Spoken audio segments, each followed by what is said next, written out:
श्रीगणेशाय नमः। अथ श्री कुलदेवी स्तोत्रम्। ओम नमस्ते श्री कुलदेवी कुलाराध्या कुलेश्वरी कुलसंरक्षणी माता कौलिक ज्ञान प्रकाशिनी।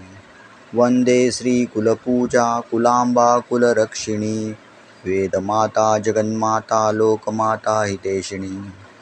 आदिशक्ति समुद्भक्ता त्वया हि संपूर्ण जगत विश्ववन्द्या महाघोरान्त्राहिमान् शरणागतं। त्रैलोक्यहृदयं शोभे देवी त्वं परमेश्वरी भक्तानुग्रहकारिणी त्वं कुलदेवी नमोस्तुते।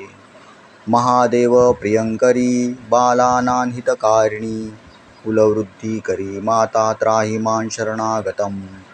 चिदग्निमण्डलसम्भूता राज्यवैभवकारिणी प्रकटितान् सुरेशानि वन्दे त्वां राजगौरवम्। त्वदीये कुले जातः त्वामेव शरणं गतः त्वत्वत्सलोऽहम् आद्ये त्वं रक्ष रक्षाधुना। पुत्रं देहि धनं देहि साम्राज्यं प्रदेहि मे सर्वदास्माकं कुले भूयात् मङ्गलानुशासनम्। कुलाष्टकमिदं पुण्यं नित्यं यः सुकृति पठेत तस्य वृद्धि कुले जातः प्रसन्ना परमेश्वरी। कुलदेवी स्तोत्रमिदं सुपुण्यं ललितं तथा अर्पयामि भवतभक्ता त्राहि मां शिवगेहिनी। श्री कुलदेव्यार्पणमस्तु।